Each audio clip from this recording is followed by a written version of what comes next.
I think we used to be more informed, not because we chose to, but inadvertently we turn on to watch news or weather report, and we get local news. And so we had citizenry that were more informed.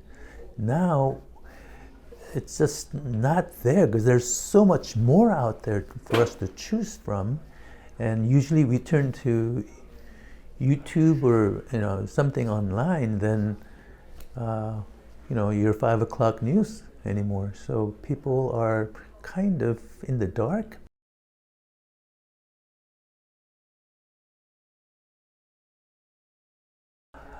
I think something else has to step in to bring our citizens back to awareness, and without that awareness, I think the participation will continue to diminish.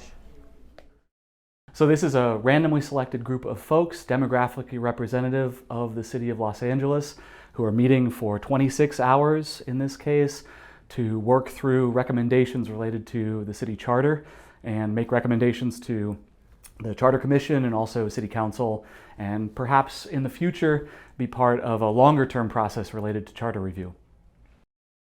Los Angeles has not only just enormous challenges facing the city, but immense potential and creativity and diversity of experiences to address those challenges. Unless we move and evolve our systems to account for all those perspectives, we'll continue to experience the same results. Surprised that it has taken 100 years to actually, I believe, getting this done now.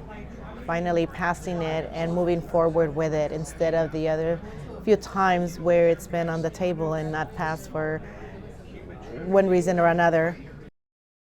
I've really appreciated the presenters coming in, giving their input, and I'm hopeful that even though I feel this is kind of more of experimental, maybe it's because my first time being here, but I'm hopeful that this can be implemented on a larger scale. This looks like the LA that I know. It's not the LA that we get fed through social media or through the internet nowadays, but actually people that are our neighbors, people that are like real Angelinos, people who are in the city every day from all walks of life. And that's been what stood out to me like over these past 3 days now, sitting at the table, talking with everyone, hearing from where they're at. We've got representation from all over LA, both native Angelinos and transplants like myself, with all different stories and all different things that they're bringing to the table here.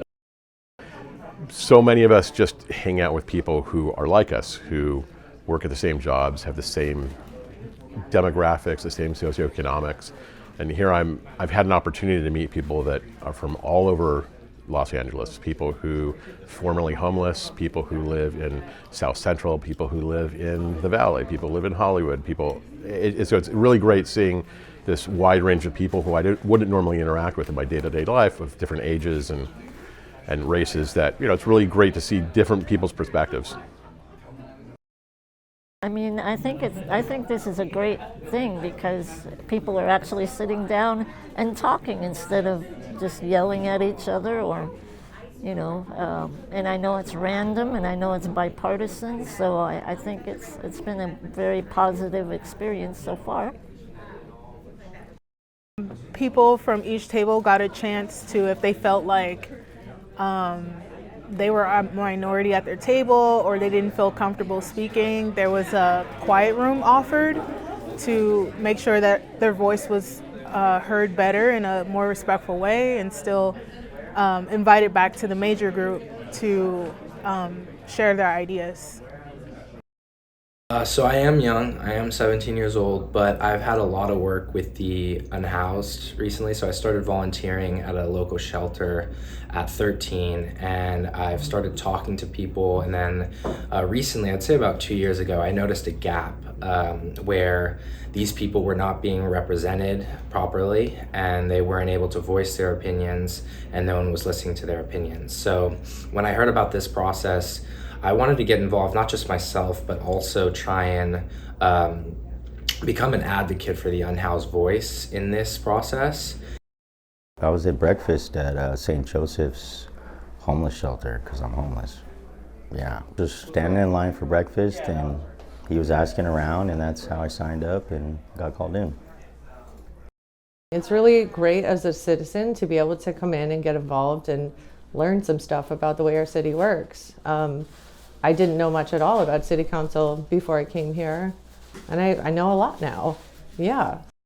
I think this is democracy, and I think that if you want like a country or a city to run properly, then you have to have the citizens engage in discussion and politics, because that's what they're there for, for the people. I mean, it's just great to see democracy at work at a local level, to see people's voices being heard, that like in front of city council, it's just a big deal. I think deliberation amongst the people is the lifeblood of what keeps a nation's governance running. I think it's absolutely needed. It keeps people educated, it gives people a voice. It allows people to put out there what they feel, what they want, and to understand the process as well. Because not everybody has all the time to research all day and understand different things. So processes are like this, where you can just come up, learn, speak to others, not just hear from somebody speaking to you, but speak to your fellow peers as well. Yeah, I think this is beyond necessary. This is the lifeblood. I think what's really exciting about civic assemblies and processes like this is that it represents an opportunity to get everyday people more involved in the governance of our communities, and gives people a say when it feels like there are so many ways that people don't really have a say in what's going on in our world. It's the best way to reduce polarization, particularly effective polarization. It may not mean that everybody agrees all the time, but they understand one another and they can discover shared values. And when they have shared objectives, even better. They can actually work together to solve problems and leave the process friends and stay friends.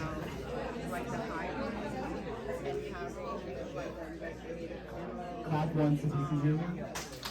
Clap twice if you can hear me. Clap 3 times if you can hear me. How did you figure this out? The Greeks figured it out. The Greeks figured it out. It's called democracy? Yeah, they figured it out. It's called democracy. It's called real democracy, and it's what they had 2,500 years ago when they invented democracy. They knew that elections were inherently oligarchic because they're corruptible, right? They're corruptible by political ambition, and they're corruptible by moneyed interests.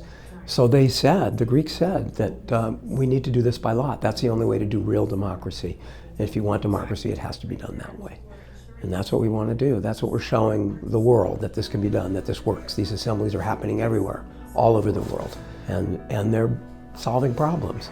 And we want people to hear about them and understand that, that we can do this. We, the people, can do this.